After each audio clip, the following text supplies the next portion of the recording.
Hi, Bob Harrington here with Errol Ozdalga. Errol, it's hard to believe, but we're ready for the next annual report.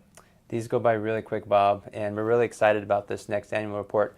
As you know, this is our third annual report, and it's maybe our best one yet. We're really excited about all the stories coming out of it. Well, now that it's our third, we can finally call it an annual report. I know you were reluctant to do that the first year. 3 in a row, now it's an annual report for now sure. it's an annual report. Well, congratulations. It's the stories look terrific, and in many ways the stories come about very easily because the department is doing such great things. You know, when it comes time to decide what stories we're going to use, the hardest thing is not finding the stories, it's finding which of all the opportunities we have to write stories. There's so much amazing work going on in this department, and as you started this communications program years ago, it really came from knowing this fact, and the stuff that we have coming out of this department has just grown every year tremendously. And all throughout the year, we acknowledge the contribution of the faculty, the trainees, the staff, whether it's through social media, a newsletter, or our updates on the web.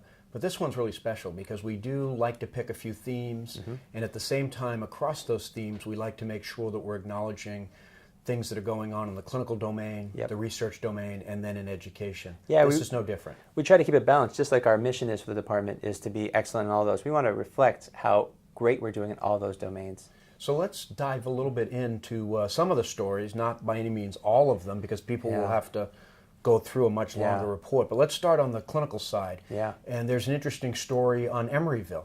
Yeah, this is a great story. When we reached out to the pulmonary division and asked them about what they'd like to emphasize out of their division, by far and away the one they were most excited about among many stories was this one up in Emeryville. The great thing about this story is that it involves so many of our faculty coming up and working together to provide our high quality resources in an area far away from our campus. And it also allows us to bring up the connection we have with our colleagues from UHA. Exactly. It really a great opportunity to show how we collaborate and how we bring patient care everywhere through our collaboration. And a couple of years ago, maybe it was last year, we've had a story on our work at Valley Care. Correct. This allows us to continue that emphasis of clinical care in the East Bay. Yep. East Bay, heading north up the East Bay, and we continue to expand, and it's really exciting work that's being done. You know, one of the things that we like to do, as you know, is to link the various missions, and no better link perhaps between research and clinical medicine than quality. You have a nice story on Lisa Shea and Paul Heidenreich and the work they're doing. Yeah, Lisa and Paul, they're great colleagues and also great friends, so I'm really happy to see them getting highlighted. Lisa and Paul have been involved with quality for years, and they've done amazing work that affect patient care and also affect the education of our residents, because their quality work is done with our residents. I'm really excited about the emphasis we're giving them this year, and we're really excited to show some of the examples of the quality work that's being done. Yeah, you brought up a couple of important things, one of which is that quality is really an important focus of the department over the next few years.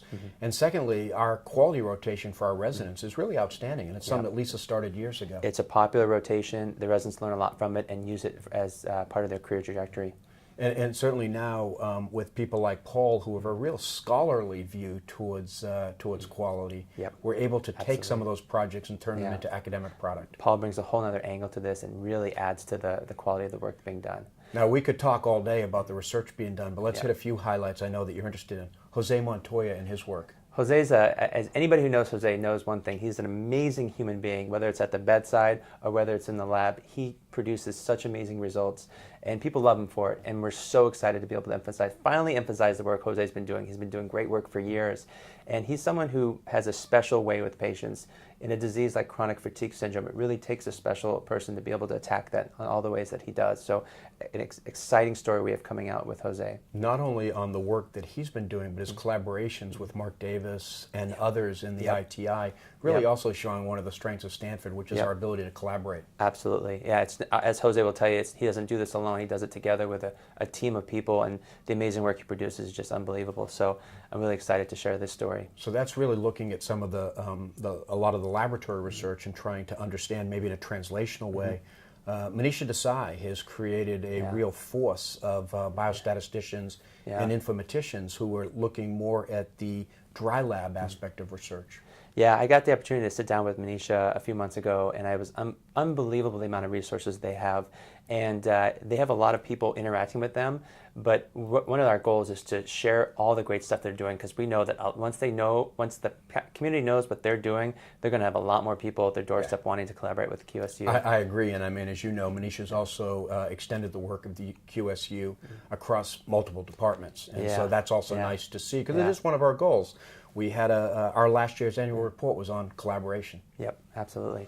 Finally, let's make the link to education, and maybe there's a nice bridge here from a research program, the Translational Investigator Pathway for our residency program. Yeah. And what are you going to talk about there? So the TIP program, Translational Investigator Program, has really been a highlight the last couple of years. The amount of growth that we've seen in people applying and coming to Stanford through the TIP program has been something we're really excited about. So we knew off the bat that's something we wanted to emphasize. And it gives us an opportunity to show the program, but also delve into the program and show what it really means and what it's about, and some of the work that's being done. There's so much great research being done. We can't show it all, but we're going to show a couple examples, and you'll be able to learn more about that. Yeah, this is a great example of these are our future physician scientists, and they're coming here specifically to really not just do their clinical training, but to get into a research program. Absolutely. The leadership of this has been tremendous, with people like Calvin Kuo and Josh Knowles and Joy Wu, Ravi Majeti, Jeff Glenn. As a clinician, I'm in awe of the people that do this amazing research. So it's an opportunity to share exactly all the stuff that they're doing. We want to give people on the outside a highlight of what exactly the stuff that's going on and how it gets done. And finally, talking about new educational programs, we have our new master's degree in physician assistant studies just launched this year. Yep. The PA program we're really excited about, because we know that patient care is not just done by MDs. It's a group effort, and we need all sorts of healthcare providers. Now we're a part of the education of other types of healthcare providers, and it's an exciting time for us. The department's very involved with it, so we're really excited to provide more of an insight of what's going on there. Yeah, and I'm excited to see that medical student education and PA student education is going to be integrated. It's going to be integrated to a big part of it, so they get to learn from each other as well. So what can the department expect to see? Newsletters, hard copies? We're going to have everything in the usual hard print and available everywhere. We're going to have the online version, and there'll oftentimes be in the online version even more that you'll find in the print. Also sometimes more images, more potentially video, and other information. So please join us online. It'll be distributed through email, and then we'll periodically be promoting all the stories we launch every week through our weekly newsletters. And through our social media accounts. And through our social media, absolutely. Well, thanks for all the hard work on this, Errol. Thank you for all your support, Bob. I really appreciate it, and thank you for everything you do. Great, thank you. All right.